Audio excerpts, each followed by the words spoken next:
তো এটা কার না ভালো লাগবে, ছাদের উপরে এরকম গাছ, তার মধ্যে পাখি এসে বসে থাকবে, তো এটা একটা আলাদা পাওনা। তো সঙ্গে দেখুন বিরাট বিরাট পেঁপে গাছও বসানো আছে এখানে। আর এটাকে ছাদের মধ্যে টোটালি অন্য মানে পদ্ধতিতে করা, যেটা এখন অবধি কোনো বাগানে দেখায়নি। এটা বিরাট এলাকা জুড়ে নিচে প্লাস্টিক দিয়ে, চারধার দিয়ে এরকম ইট দিয়ে গেঁথে, মাঝখানে পুরো মাটি দিয়ে বিরাট একটা জঙ্গল বা ফরেস্টের মতন তৈরি হয়ে গেছে। দেখুন, এটা ছাদ বলে কোনোভাবেই কিন্তু মনে হবে না। একটু গাছগুলো আরও দেখিয়ে নি, দেখুন বিরাট বিরাট গাছ, কাঞ্চন ফুল বা বিভিন্ন রকম ফুল গাছ দিয়ে এবং ফল গাছ দিয়েও এই বাগানটি করা। নমস্কার দর্শকবৃন্দ, আমি পাভেল, আর আপনারা দেখছেন আপনাদের প্রিয় YouTube channel talk of trees. তো এই বাগানটা যার হাতে তৈরি, সেই দিদির সঙ্গে একটু আগে পরিচয় করিয়ে নেব। নমস্কার দিদি। নমস্কার। প্রথমে দর্শকদের আপনারা একটু পরিচয়টা দেবেন, আর আমরা ঠিক কোথায় দাঁড়িয়েছি সেটা একটু জানাবেন। আমার পরিচয় হচ্ছে, আমি হচ্ছে একজন হেলথ কর্মী। আমি হচ্ছে আমার বাড়ির ছাদে দাঁড়িয়ে আছি। আমার নাম মিতা দাস রায়। আর এটা খাগড়াবাড়ি বুড়িরপাট। বুড়িরপাট। আর বাগান কতদিন হলো করছেন? এটা ঠিক বাগান বলতে কি, এটা হচ্ছে আমার যখন থেকে আর কি আমার বাড়ির ছাদ হয়েছে তখন থেকে টুকটাক করে লাগানো। মোটামুটি কত বছর হলো? মোটামুটি বাড়ির ছাদ তো 10-12 বছর হয়ে গেছে, কিন্তু ততদিনের তো এই গাছগুলো না, আস্তে আস্তে কিছু কিছু করে লাগানো। কোনো গাছের বয়স হয়তো, যেরকম আম গাছটা 5-6 বছর হবে। এই বিরাট আম গাছ, এটা কি আম জানা আছে? এটা আমটা নাম জানি না, তবে আম দারুণ ভালো আর কি, খেতে ভালো আর কি, খেতে দারুণ। আচ্ছা, আমের সিজন আম হলে হয়তো বোঝা যাবে। হ্যাঁ হ্যাঁ। এদিকে তো আরো কি কি ফুল গাছ আছে, এখানে কি কি রেখেছেন? আম গাছের পাশাপাশি এদিকে স্থলবদ্ধও দেখতে পাচ্ছি। হ্যাঁ, স্থলবদ্ধও বেশ কয়েকটা আছে না? হ্যাঁ, এখানে একটা গাছে এভাবে উঠে গেছে আর কি। পেঁপে গাছ আছে, জবা গাছ আছে আমার। আচ্ছা, ভেতরে যে গাছগুলো মানে জবা গাছগুলো আছে, সেগুলোতে কোনো অসুবিধা আছে? কারণ ওগুলো তো রোদ পাচ্ছে না আর কি, কিন্তু তবু তো মানে এক একটা গাছ এত বড় হয়ে গেছে না, সেই তো ফুল জবা আমার অনেক রকমের, 13-14-15 রকমের জবাই আছে এখানেই আছে। হ্যাঁ, এখানেই আছে। মানে পুজোর ফুলের চাহিদা সব বাগান থেকে হয়ে যায়? সব বাগান থেকে। চলুন দর্শকদেরকে একটু বাগানটা ঘুরিয়ে দেখাই। আচ্ছা, তো এইদিকে একটা বিরাট টগর গাছ, আর এইদিকে যেটাকে সদাবাহার বা নয়নতারা বলে, বিরাট দিকে মানে প্রচুর ফুল, বিরাট বড় সাইজের। এদিকে গোলাপ দেখুন, এবং সঙ্গে দেখুন গোলাপের মধ্যে কিন্তু ফলও এসছে। তো গোলাপের ফলটা কিন্তু সচরাচর দেখা যায় না। দেখুন গোলাপের কালারটাও বেশ অসাধারণ সুন্দর। আর এই দিকটায় দেখুন বিরাট বড় অ্যালামন্ডা। এটা কতদিন আগে বসানো? এটা 5 বছর। 5 বছর, মানে রেগুলার ফুল দিয়ে যায় কম বেশি? রেগুলারই ফুল দেয়। দারুণ। আর এই দিকটায় আসে কারি পাতা, এবং পেছনে এইটা কি গাছ? ওটা ওই যে কি ঘট বলে না, খুব দামি গাছ, ঘরটা অনেক বড় হয়ে গেছে। ও আচ্ছা আচ্ছা আচ্ছা, ও কর্টেক্সটা। হ্যাঁ, দেখুন বিভিন্ন রকম জবাও আছে এর মধ্যে। এদিকটা দেখুন বেশ সুন্দর ঝোপালো ভাবে তৈরি একটা বেলি ফুল গাছ, প্রচুর ফুল এসছে এবং দারুণ সুন্দর স্মেল এখনই ছড়াচ্ছে। সন্ধ্যাবেলা তো বেশ পুরো জায়গা বোধহয় গন্ধটা ছড়িয়ে যায়। এটা সবসময়ই থাকে। এই গোলাপ দেখুন, এই গোলাপটা দেখুন। এদিকে আরো একটা বেশ বড় সড়ো গাছ, এটাও। এগুলো একটা জাস্ট নর্মাল ব্যাগের মধ্যে বসানো, আর বাকিগুলো যেগুলো হচ্ছে সেগুলো সব একই প্রসেসে। ওই জাস্ট চারিদিকে একটু ইট দিয়ে, মাঝখানে মাটি দিয়ে, তার মধ্যে কিন্তু বসানো। তো নিচে পলিথিন দেওয়া যাতে ড্যাম না হয়। এটা ওই যে একটা রঙ্গন ফুল, তো রঙ্গনও এখানে একটা আছে। এটা কতদিন আগে বসানো? এটা বছর 2 হবে। আচ্ছা আচ্ছা। এই ছোট্ট একটা ডাল, মানে এইটুকু ডাল নিয়ে এসে বসিয়ে তার থেকে হয়ে গেছে। বাহ, অসাধারণ সুন্দর। আর এই দিকের গাছগুলো সম্পর্কে একটু বলুন, এগুলো কতদিন আগে বসানো? এই কলকে ফুলটা না, এটা বেশি দিনের না, এটা 3 বছর হবে। একটা চারা এনে পুঁতেছিলাম, চারাটা তো বাইরে রাস্তায় হয়েছিল। আচ্ছা, সেটা এনে পুঁততে তারপরে। আচ্ছা, মাঝখানে ডালিমও দেখতে পাচ্ছি। হ্যাঁ, কয়েকদিন আসলে তো ভালোই হতো। আগে আসলে ডালিম আম প্রচুর ছিল, প্রচুর। এই ডালিম এখনো আছে। হ্যাঁ, এই এখনো ধরে আছে ডালিম। হ্যাঁ, ওইদিকে সব এই ছায়ার মধ্যেই হয়ে যাচ্ছে। হ্যাঁ, এটা কিন্তু অসাধারণ আনকমন জিনিস দেখলাম। দেখুন সবাই দর্শকরা, যে ছায়ার মধ্যে কিন্তু, মানে এটা তো ছাদে দাঁড়িয়েছে একে তো মনে হচ্ছে না, তো সেই ছায়ার মধ্যেও কিন্তু ভেতরে ডালিম গাছও হয়ে আছে, এবং তার মধ্যে ডালিমও ধরে আছে। না, কিন্তু পাখি গাছটা বেশ লম্বাই বেরিয়ে গেছে। আপাতত এই মুহূর্তে একটা, মানে কতগুলো হয়েছিল তাও মোটামুটি? প্রচুর 100টার কাছাকাছি হবে। 100টা? হ্যাঁ, কিন্তু এইবারই এত হয়েছিল, কিন্তু কি বলতো।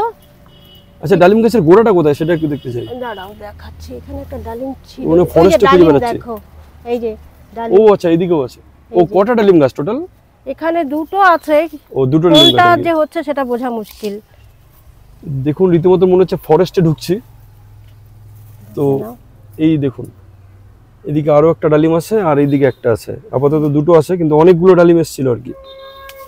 অসাধারণ, একদম মনে হচ্ছে মানে ফরেস্টে ঘোরার এক্সপিরিয়েন্স হয়ে যাবে তো এই জায়গাটা এলে। আর পেঁপে গাছও পেঁপে ধরছে, থোকায় থোকায় জবা, এবং এদিকে কাঞ্চন ফুলও গাছও বেশ কয়েকটা আছে এখানে, নিচে কিছু গাঁদা ফুল গাছও দেওয়া। আর এই দিকটা দেখুন, এটাও রীতিমতো মনে হচ্ছে ফরেস্টে যাচ্ছে। এটা একটা অসাধারণ ফিলিংস, যারা ছাদে বাগান করেন না তারা কিন্তু এটা বুঝবেন না। এই যে একটা আনন্দ, ছাদের মধ্যে এরকম বিরাট বিরাট গাছ এবং তার ছায়ায় দাঁড়িয়ে ভিডিও করছি, সত্যি আমার নিজেরই অসাধারণ লাগছে। তো আপনাদের নিজেদের ছাদেও যদি এরকম বড় বড় গাছ থাকে, সত্যি সেটা কিন্তু দারুণ একটা পাওনা। তো অবশ্যই গাছ কিন্তু প্রত্যেককে করতে হবে, গাছ করবেন। আর এদিকে দেখা এই যে আম গাছটা, এবং সব সময় কিন্তু দেখুন এই গাছে এদিক ওদিক পাখি কিন্তু বসে আছে। তো সত্যি একটা একদম ফরেস্ট ফরেস্ট ফিলিংস কিন্তু একটা আমি পাচ্ছি। পাখি সবসময় কম বেশি থাকেই এখানে, দারুণ লাগছে। এইদিকেও জবাটা দেখুন, এটাও বেশ সুন্দর একটা ভ্যারাইটির জবা, যদিও এটা আমাদের দেশি জবা কিন্তু বেশ সুন্দর হয়। আর এদিকে ধুতরা ফুল এবং একটা বেল গাছ। এটা কি ভ্যারাইটির বেল জানা আছে দিদি? না, বেলের ভ্যারাইটি জানা নেই, যেহেতু বেলটা হয়নি এখনো। ও আচ্ছা আচ্ছা আচ্ছা, তাহলে এটা লোকাল বেলই হবে হয়তো। হ্যাঁ, আপনি যদি সম্ভব হয় একটা থাই ভ্যারাইটির বেল লাগিয়ে দেন, তাহলে 1-2 বছরের মাথাতে ফল আসবে, যদি বেলটা দরকার হয়। আর এইটা কি ফুল গাছ? এটা আমি তো বলি নীল সাদা, কিন্তু এটা অরিজিনাল আচ্ছা, নাম আমি জানি না। ও দুই রকম ফুল হয়? হ্যাঁ, মানে প্রথমে ফুটবে হচ্ছে নীল রঙের, হ্যাঁ, পরে সাদা তারপরে হয়ে যাবে। 2-3 দিন, মানে কি 2 দিন থাকলেই পরে ওটাই আবার সাদা হয়ে যায়। দর্শকরা যারা এই ফুলটা দেখুন, একটা গাছে দু রকমের ফুল, নীল আবার পরে সেটা সাদা হয়ে যায়। ওই যে একটা সাদা হয়ে গেছে না? এটা আর কি পরে হয়ে গেছে। হ্যাঁ, তো যারা ওই কুড়ি অবস্থা তো নীল থাকবে। কুড়ি অবস্থায়। তো যারা এই ফুলটার নাম জানেন, এই গাছটার অবশ্যই জানাবেন। বেশ সুন্দর লাগলো গাছটা, বেশ ঝোপালো ভাবে তৈরি হয়েছে এখানেও। এটা কতদিন আগে বসানো? এটা 5 বছর হয়ে গেছে। 5 বছর। এটাও ওই ডালি লাগানো আমার সব কোনো। আর এদিকেও তো বেশ অনেকগুলো আর কি গোলাপ লাগানো আছে এদিকেও, সাদা। এই জবাটা হচ্ছে ঝুমকা জবা বলে, ঝুমকা জবা। এইদিকে একটা চাল কুমড়ো দেখুন, মোটামুটি আমার হাতের থেকেও অনেক বড় হয়ে গেছে। এবং চাল কুমড়ো কটা হয়েছিল টোটাল? এটা নিয়ে 4টা মনে হচ্ছে। 4টা, মানে 3টা খাওয়া হয়ে গেছে। হ্যাঁ হ্যাঁ। আর বিরাট একটা পেঁপে আর একটা লিচু গাছ দেখাই, এটাও একটা বিরাট সাইজের লিচু গাছ, এবং এটাও সেই একই ভাবে করা। হ্যাঁ, এটা মুকুল এসেছিল কিন্তু লিচু হয়নি। আচ্ছা, এটা কত বছর আগে বসানো? এই গাছটার বয়স আছে 10-12 বছর। 10-12 বছর। ওইটাও সেম একই ভাবে তো করে না? হ্যাঁ, ওই মানে শিকড়গুলো জাস্ট ছড়িয়ে গেছে চারিদিকে। হ্যাঁ হ্যাঁ। ওই চারিদিকে জাস্ট ইটটা দেন, নিচে প্লাস্টিক আর উপরে সব মাটি দেওয়া। ওই কাপড়ের যে ছেঁড়া কাপড়ের টুকরো টুকরো থাকে না, ওগুলো সাইডে দিই যাতে মাটিটা ধুয়ে না আসে। আচ্ছা আচ্ছা। আর এমনি ইট দেওয়া নেই? না, ইটও দেওয়া নেই। বাহ, এটা তো একদম প্লেন ভাবে করা দেখুন। তো আর গোড়ায় গোড়ায় জাস্ট সবজির মানে কিচেনের যা আর কি থাকে সবজি খোসা থাকে, হ্যাঁ আমি সব গোড়ায় গোড়ায় দিয়ে দেন। হ্যাঁ, এগুলোই দিই। এটা পচিয়ে দেন নাকি সরাসরি এনে না দেন? না, ডাইরেক্ট ওই যে রান্না হবে হয়তো এক প্লাস্টিক হয়ে গেল, এনে দিয়ে দিলাম। আচ্ছা, এটাতে দেন না? শুধু এক জায়গাতেই দেখছি। না, এটাতে যখন দরকার পড়ে, হয়তো কোনো গাছ লাগাবো, গাছটা ভালো করার জন্য, তখন তার কাছেই দিই। ওই যে লঙ্কা গাছ আছে, ও পিছন দিকে, ও লঙ্কা ধরেও আছে বেশ। লঙ্কা ওই যে ধরেও আছে আমার, এই দিকটা যাওয়াই যায় না। এই আর কি, বাহ, সব পেকে গেছে। এগুলো পারা হয় না আর কি, এগুলো পারা হয় না লঙ্কা খুব একটা। লঙ্কা কি এই কালকে দেখলাম যে লঙ্কা। ও আচ্ছা, এই ভেতরে আর কি আসা হয় না, দেখা হয় না।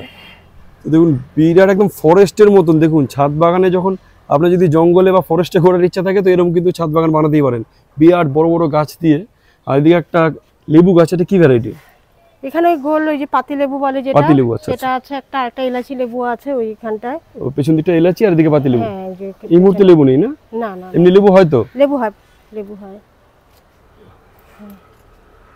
দর্শকদের একটু বলুন, এই যে এত বিরাট বড় একটা বাগান বানিয়েছেন এত বছর ধরে, এত বড় বড় গাছ, মানে 6 বছর 8 বছর 10 বছরের, তো এর পিছনে আপনি পরিচর্যা কি আছে? মানে গাছগুলোকে কিভাবে কি খাবার দেন? খাবার বলতে কি অন্য কিছুই না, ওই সবজির খোসাটাই আমি সবসময় দিই আর কি। আর হচ্ছে কোনো সময় বিশেষ কোনো গাছ, যেরকম যদি লাউ গাছ লাগালাম। যখন আপনি মাটিটা বসিয়েছিলেন, মানে মাটিটার মধ্যে কি কি দেওয়া ছিল? প্লেন মাটির সঙ্গে কি কি মিশিয়েছিলেন?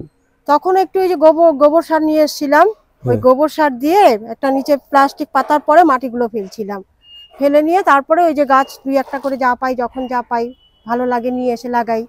তো শুধু মাটি আর গোবর দিয়ে আর কি করা এখানে? এখানে তাই করা। আচ্ছা, এই মাটি আর গোবরটা এখানে কতদিন আগে দেওয়া আর কি, কয় বছর আগে? এগুলো না ঠিক আমি কি বলি, এখানে সেই হিসাবে করি না। আগে হয়তো প্রথম যখন ছিল ছোট্ট একটু জায়গার মধ্যে ছিল, তারপর একটা গাছ ভালো লাগলো আর একটু বাড়িয়ে দিলাম, আরেকটু মাটি দিয়ে আরেকটু। আচ্ছা আচ্ছা, এইভাবে করতে করতে বেড়ে গেছে। হ্যাঁ হ্যাঁ, এইভাবে করতে করতে বেড়ে গেছে। প্রথম শুধুমাত্র একদম মাটি আর গোবর দেওয়া, আর কিছু দেওয়া নেই? কিছু দেওয়া না। আর পরবর্তীতে ওই সবজির খোসা যা থাকে সেগুলো এনে দেই। আর অনেক সময় হয় কি, হয়তো একটা বিশেষ গাছ যেরকম লাউ গাছটা ভালো করে তুলতে হবে, তখন হয়তো ওই যে খোল বলে যে, ওই খোল নিয়ে এসে ভিজিয়ে রাখি 2-3 দিন, তারপরে ওটা গাছের গোড়ায় দিয়ে দিই। আচ্ছা, ওটা আরেকটু কয়দিন রাখবেন তাহলে আরো ভালো আর কি হবে? আরো ভালো হয়। এই আর কি দেন এমনি? আর কিচ্ছু না। স্প্রে কিছু দেন? না না, কিচ্ছু না, মানে কোনো কিছু স্প্রে না, কোনো কিছু না, কিচ্ছু না। শুধু তাতে এমনি আমও হচ্ছে, সমস্ত ফল হচ্ছে এবং ফুল সবজি হচ্ছে আর কি। হ্যাঁ, দেওয়ার মধ্যে আমি এইটুকু সবজির খোসা আর কি হয় যে পাতা পুতোগুলো যে পড়ে না গাছের থেকে, সেগুলো জমা করে ওইখানেই ফেলে দিই। আচ্ছা আচ্ছা, মানে পাতা পচা সারটা আর কি হয়ে যায়। আর আরেকটা কথা, যেটা চা পাতাগুলো যে আমরা চা খাওয়ার পরে যে চা পাতাটা থাকে, সেটাকে জমিয়ে রেখে তারপরে এনে দিই। আচ্ছা, এমনি ধরুন পোকা হয় না গাছে? পোকা হয় না বলতে ভুল হয়, যখন তখন কি দেন? তখন কিচ্ছু দিই না আমি, কারণ আমার ওগুলোর আর সময় হয় না। আচ্ছা আচ্ছা, এমনি বাগান কখন করেন আর কি পরিচর্যাটা? যখন মনে চায়। আচ্ছা, যখন আর কি ইচ্ছা হয় তখন, মানে সেরকম কোনো শিডিউল টাইম নেই আর কি? যেরকম রোদ্রু আছে, গাছগুলো দেখছি শুকিয়ে যাচ্ছে, আমি জল দিয়ে দিলাম দিনের বেলা দিয়ে। হ্যাঁ, আমার কোনো টাইম টেবিল নেই। আচ্ছা, মানে বাধা ধরার রেগুলার বরং কোনো ব্যাপার নেই, ওগুলো আমার কাছে কিছু মানে একদম সহজ সরল ভাবে জাস্ট কোনো রকম করতে সেভাবেই করা। যখন আমার মনে পড়লো এখন দেখছি এসে যে গাছে জল দিতেই হবে, গাছগুলো নষ্ট হবে, এই যে জল দিয়ে দিলাম। আচ্ছা, ওই রেগুলার জল দেওয়ার এরকম কোনো সিস্টেম নেই আর কি? না, ওরকম না। বৃষ্টি হলে হয়তো দেখা গেল 4-5 দিনও জল দিই না। আচ্ছা আচ্ছা আচ্ছা, ঠিক আছে। যখন দেখবো আমার গাছ নষ্টর দিকে, তখন আমি আসি না। আর এই সাধারণ খাবার দিয়ে করা, আর কিছু না। বাহ! তো দেখলেন সবাই, একদম সাধারণ পরিচর্যায় এই বাগান করা, কোনো স্প্রে না, কোনো কীটনাশক ফাঙ্গিসাইড না, শুধুমাত্র কিচেন ওয়েস্ট আছে সেগুলোকে দিয়ে সার বানানো, এবং এই গাছেরই পাতা পচানো সার, সেগুলো দিয়েই কিন্তু খুব সহজ সরলভাবে এই গাছ করা, এবং শুরুতে শুধু মাটির সঙ্গে গোবর বসানো। আর একটা জিনিস না বললেই নয়, প্রত্যেকের উদ্দেশ্যে রিকোয়েস্ট যে এই ভিডিওটিকে প্রচুর প্রচুর লাইক করুন এবং শেয়ার করুন। তার কারণ বাগান করতে গিয়ে অনেকেই অনেক রকম সমস্যার সম্মুখীন হয়, এই ছাদ নষ্ট হওয়ার ভয় বা এই ধরনের অনেক রকম ব্যাপার থাকে, তো উনিও কিন্তু সেই সম্মুখীন হচ্ছেন। তো নানান রকম প্রতিকূলতার বিরুদ্ধে উনি কিন্তু একা হাতে এই পুরো বাগান করছেন চাকরির পরেও। পুরো বাগানটা উনি কেটে ফেলতে চাইছিলেন, তো আমি বললাম যে একটু মডিফাই করে করতে, তার জন্য প্রচুর প্রচুর সাপোর্ট করুন যেন উনি আরও আগ্রহী হয় বাগান করতে। তো শেষ পর্যন্ত যারা ভিডিওটি দেখলেন তাদেরকে অসংখ্য ধন্যবাদ। ভিডিওটি যদি ভালো লেগে থাকে তাহলে অবশ্যই লাইক করতে ভুলবেন না, এবং শেয়ার করবেন গাছপ্রেমীদের সঙ্গে, আরেকটি কমেন্ট করবেন ভিডিওটি কেমন লাগলো। আর যারা চ্যানেলে একদম নতুন তারা অবশ্যই চ্যানেলটিকে সাবস্ক্রাইব করে রাখুন। আমি প্রায় চেষ্টা করব রোজ দিনই আপনাদের জন্য একটা করে এরকম সুন্দর সুন্দর বাগান কিন্তু তুলে ধরার। তো সবাই গাছ করুন, গাছ নিয়ে ভালো থাকবেন। সবাইকে অনেক অনেক ধন্যবাদ।